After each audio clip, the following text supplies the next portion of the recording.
Welcome back, everybody. In this lecture, we're going to be continuing down the road that we started on in our previous lecture when we introduced ourselves to this topic called prosocial behavior.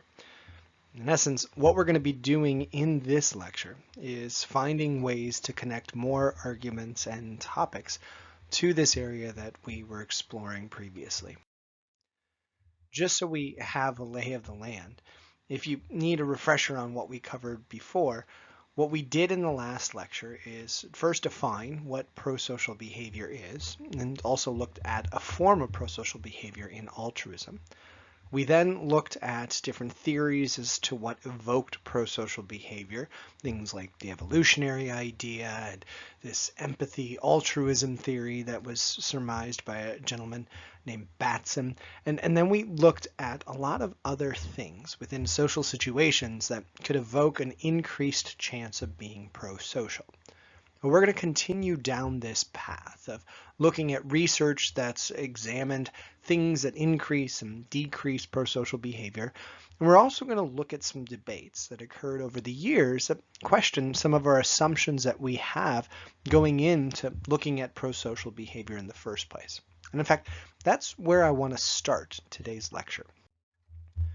Most of us tend to think of prosocial behavior and altruism as this really good thing and that everybody should be altruistic, and there's acts of altruism all around us that really highlight the kind of goodness in human beings. But it is important to note, if we are looking at this from a scientific perspective, that there has been some pushback over the years on these assumptions. One of the first big pushbacks that occurred in the 1970s and 80s was this question about whether or not altruism on its own actually existed. Even though we tend to think of Batson as a researcher that very prominently pushed forward these techniques and approaches to increase people's helping behavior, some have cited Batson's work to suggest that there's very rarely any instances of people being truly altruistic. And if we consider the emotional toll that not helping can take on a person, and all of the long-term benefits of passing on our genes and other things that we might incur if we act prosocially in our environment, others reading this work has suggested that maybe altruism really doesn't ever come about. Right? Most of our acts are really just ways of eventually expecting something to come back to us. And if you throw a religious connotation onto this, the story gets even more complex if we talk about people doing things possibly to go to some heaven or Mecca that they're expecting themselves to run into at some point. This is a very interesting path that's, I guess, more for philosophers and psychologists to debate, but it is one I want you to think about when we talk about this idea of what triggers altruism. Because, again, some people have argued if you can trigger it, well, then you're really not looking at altruism. You're looking just simply at prosocial behavior, which maybe makes us want to redefine some of the theories and ideas that we've talked about thus far.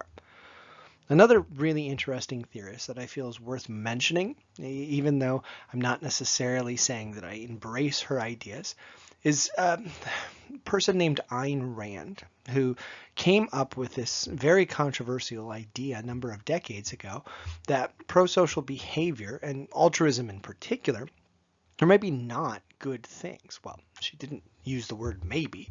She surmised that if altruism truly did exist and people were doing things in an altruistic manner, they were being really deceived by those that they were helping out. Her insistence was that a very functional world and one that's optimized is one where nobody is really trying to help other individuals with no expectation of anything in return.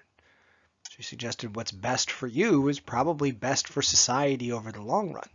So giving to groups or individuals in need was actually harming them and harming society as a whole.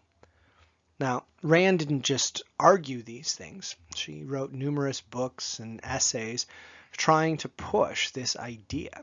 And she was actually promoted in several academic areas as this figurehead of one that could kind of provide a counter-argument to a lot of the underlying assumptions that prosocial behavior were inherently good and desirable across numerous societies. Now, ironically, as she's progressed and her attempts to kind of push back religion and all of these other entities that she argued were trying to get people to act in ways that were not in accordance to themselves, she started to actually be embraced by a lot of the individuals that she had originally rejected. I'm not sure if Rand were around today, she'd be extremely comfortable with this notion of conservative values, ones deeply entrenched in religion, being the primary values that embrace her. But nonetheless, when she presented these alternative ideas, she did start a discussion about, again, the nature of altruism, and in this case, not whether or not it existed, but whether or not if it did exist, it was necessarily a good thing.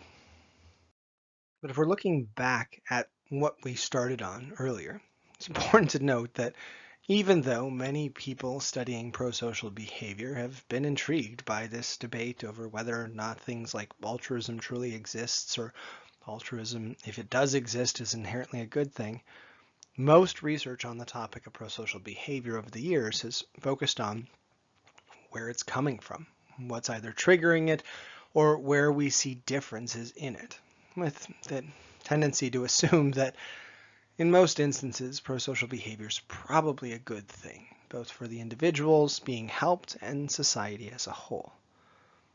So many researchers over the years have not only looked at the moments that we can evoke prosocial tendencies in individuals, but maybe the individuals and situations where prosocial behavior is more abundant. One of the areas that's been examined over the years is the differences between different groups of individuals that seem to not just display more or less prosocial behavior, but very specific types of prosocial behavior.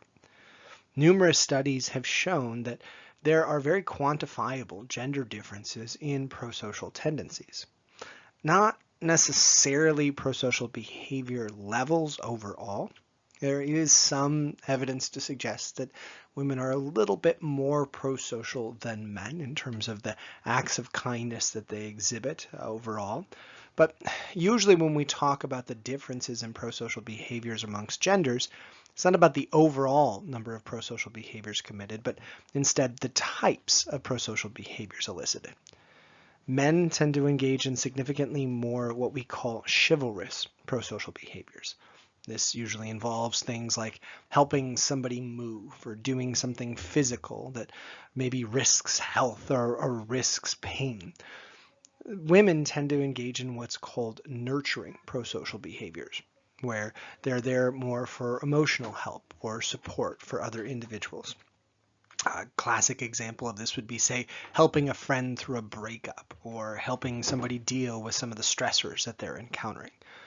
Now, it's important to note that when researchers look at this and find these differences, they very rarely say that if you fall into one group, this is what you do. There's lots of exceptions to this. So I know many of you sitting there are probably thinking about these situations where you identify with one gender but don't find yourself doing X, Y, or Z. I promise you, you're going to be able to find those things. But as an aggregate, across societies, we have consistently seen that if people identify as men or women, the types of prosocial behaviors they exhibit tend to sway in one direction or another, being chivalrous or nurturing, based on the gender they identify as being a part of. This is also true for other categorizations, other groupings that people often use.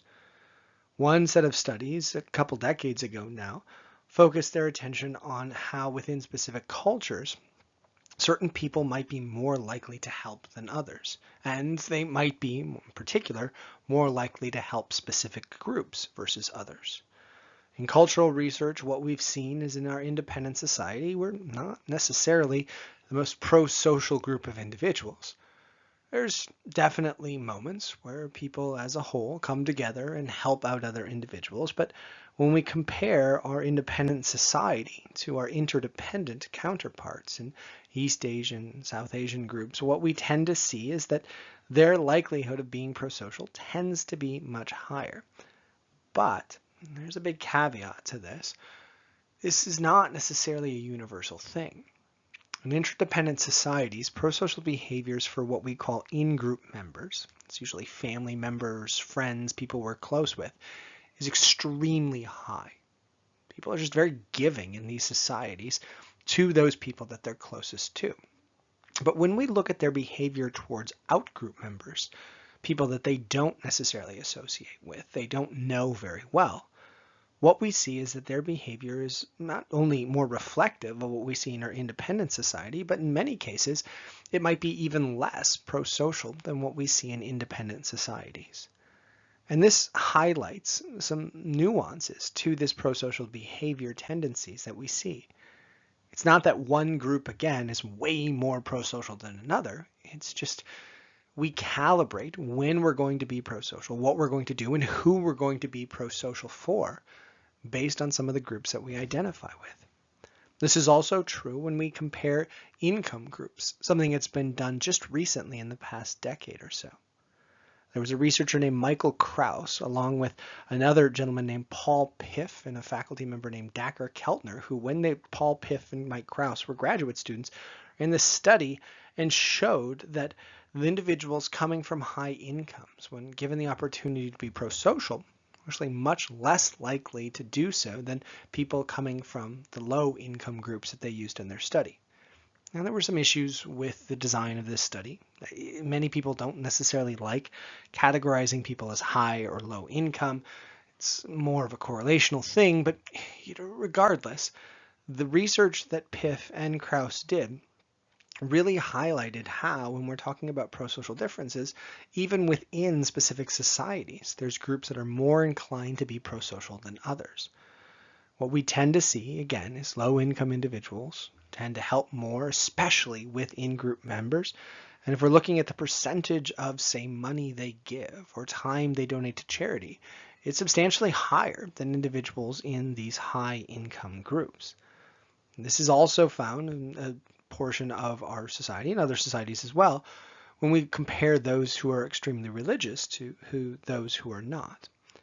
What we tend to see is that overall, people who identify as being very religious tend to be more prosocial as a whole.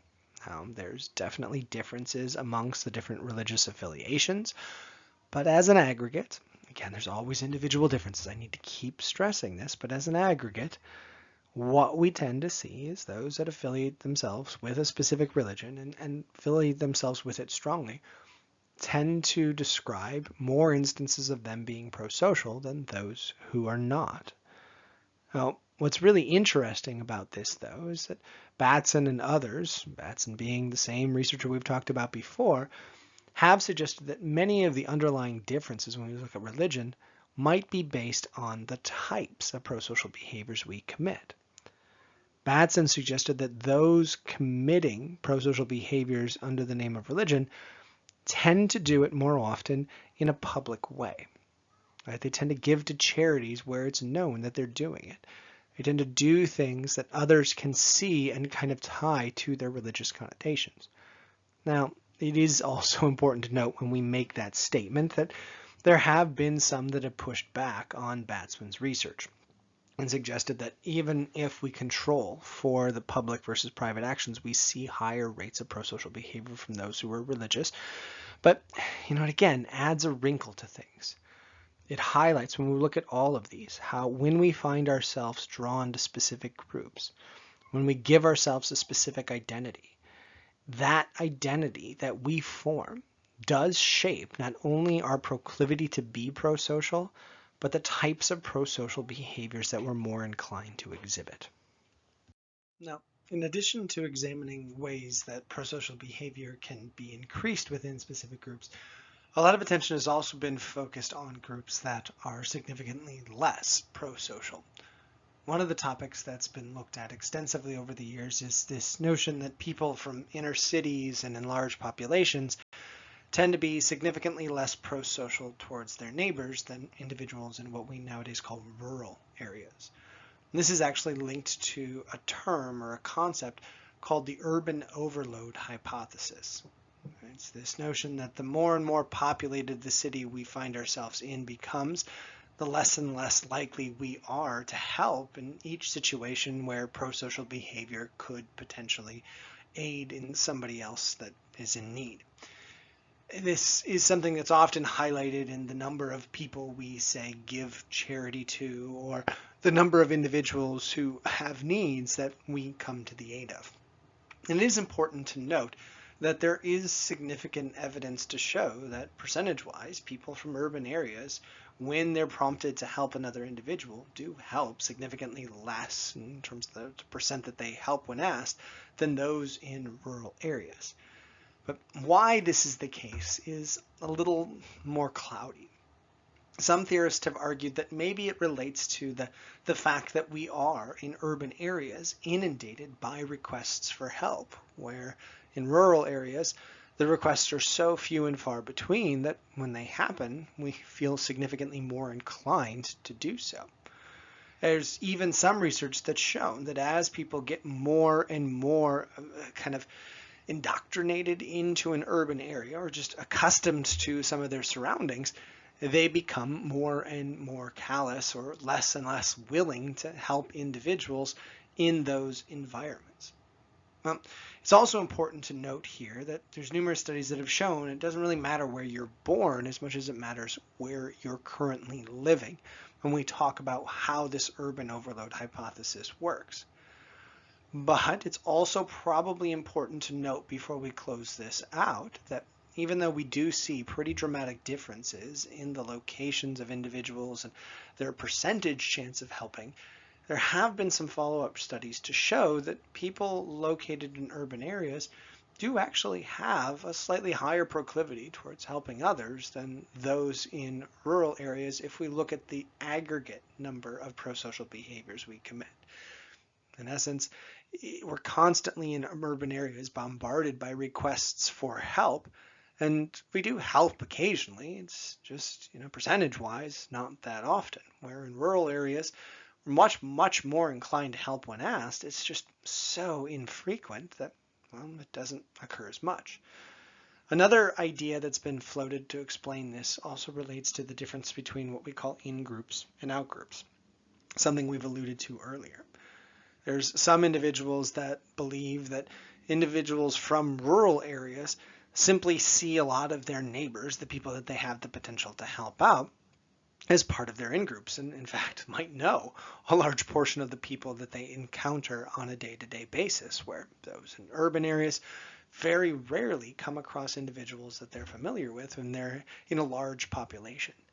Now, there is more on this in the readings that talk about statistics pertaining to when we reach a specific threshold, but I did want to introduce it as, again, an indicator that sometimes when we look at prosocial behavior, we don't just look at what could cause an uptick, but what could definitely cause a downtick. And this relates to another topic that we've discussed over the years called residential mobility. The fact that people who find themselves in an area and are expecting to be there only for a short period of time are much less prosocial towards members of their community than those that find themselves in a place that they're planning to invest in or be at for a long period of time. Again, just like the urban overload hypothesis, we not only have found evidence for this effect, but there's been lots of theories as to why it occurs. Some talk about how maybe in this case, when you are invested, you're trying to sort of trigger that social exchange theory that we so intuitively know about. Others have argued that maybe what's going on when people are moving is they're not necessarily wanting to invest a bunch of their resources and time in an area that isn't going to necessarily be the place they want to have lifted up versus another place that they're going to be in. It's tough to really explain clearly why this particular effect is happening, just as it's tough to really explain why the urban overload hypothesis is occurring. But sometimes it's not necessarily about an explanation that we need when looking at this, as much as it is just some type of predictor, some value that can tell us when we're inclined to help and when we're not. And this also relates to another really interesting effect that shows situations that can get people to be significantly less prosocial. It's actually something that was introduced by economists a number of decades ago, something called the prisoner's dilemma, something that works so unbelievably well that it was actually used by many police training programs and other programs trying to help increase conviction rates until it was realized that This technique is so unbelievably powerful that it actually gets people to not only be less pro-social, but do things that are very harmful and sometimes dishonest simply because of the situation that they're presented. In this prisoner's dilemma, what hypothetically happens is you have two individuals that have potentially committed a crime that are going in and being interviewed by police officers. They're separated into their own rooms and they're given the same bit of information. They're told that they do not get to communicate with the other person that they were brought in with, and that both individuals are going to be offered a deal. They're going to be told if they confess, then one of two things will happen. If they confess and their partner confesses, both individuals, based on the evidence they have, will probably be locked up in jail for 5 years. But if they confess and their partner does not, if their partner remains silent, then their partner will have to go into jail for 20 years, but they'll get to walk home free. Of course, if they remain silent and their partner confesses, then the opposite will happen. And if both people remain silent, there's enough evidence, they believe, to still convict people, just maybe not to the same level. When people are presented this information, when they're asked what they'd like to do, what numerous studies have shown in this prisoner's dilemma is that our de facto response is almost always to confess. In fact, it's so powerful that many times people confess to something that they hadn't actually done. And we're going to look at this again when we get to the social psych and the law lecture that's coming up in a few weeks. But just understand that at the heart of this particular study is a way to trigger people to be significantly less pro-social. Because obviously, if our de facto response is to confess, we know we're putting the person we're paired up with in a lot more harm than they would be if we ourselves did not confess. In fact, way less harm would be coming to our partner if we just remain silent in this specific situation. But what triggers it? What causes us to, in this situation, feel the implicit need to confess? Well, just so we have some context before we move on to some things we can do to tweak this to lower the rates of confession, I want you to notice that in both situations, your partner confessing or not, the best option for you is to always confess. If your partner confesses, it's much better to be in jail for just 5 years versus 20 years. If your partner remains silent, well, it's better to just walk free than to be in jail for a year. And that focus, that fixation on the self, is what many believe leads people to do what they do in the prisoner's dilemma. But are there ways we can tweak it? So what can we do to actually decrease the likelihood of people confessing, or in this case, get them to be more pro-social in this hypothetical scenario? What research has shown is that if people are exposed to this a couple times, they have a tendency to actually be more inclined to not confess. Our first go around almost always leads us down that path, but when we think about it from a more analytical perspective, the recognition of not confessing and its value starts to become more apparent.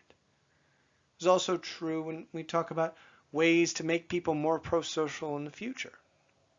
First time somebody encounters something where they have a chance to act in a pro-social way, we'd have a tendency to be more hesitant, not be as inclined to help. But if we're given another opportunity to do so, if we're given a chance to act pro-socially, well, that increases, or at least the chances of doing it, increase dramatically with each exposure. Another thing that can really impact our ability to be helpful, or our tendency to be helpful, is how a situation is labeled. In that prisoner's dilemma example that we talked about, the phrasing, prisoner's dilemma, and many believe might be one of the things that lead people right off the bat to confess. If that game is rephrased as the cooperation game, we tend to see people engage in behaviors that are significantly more pro-social. If it's phrased the Wall Street game, like it was in a study done back in 2002, people actually become significantly less pro-social. much more greedy, and not just in this prisoner's dilemma, but in a whole variety of different situations where they have the option of being prosocial or kind of selfish in a situation. Another thing that can really help is by evoking those empathic feelings that we talked about earlier. In fact, earlier we talked about a study done by a pair of researchers named Paul Piff and Michael Krauss. Well, they, along with their fellow colleagues, not only showed that there was differences in income levels and people's willingness to be prosocial, but they showed that these tendencies could be all but obliterated if people were enticed to try to become more empathetic. In essence, those in the higher income level immediately became significantly more prosocial when they were forced to think about the needs and feelings of others. Another shocking example of how, when we're talking about prosocial tendencies, there's a lot of things that go into our likelihood of helping.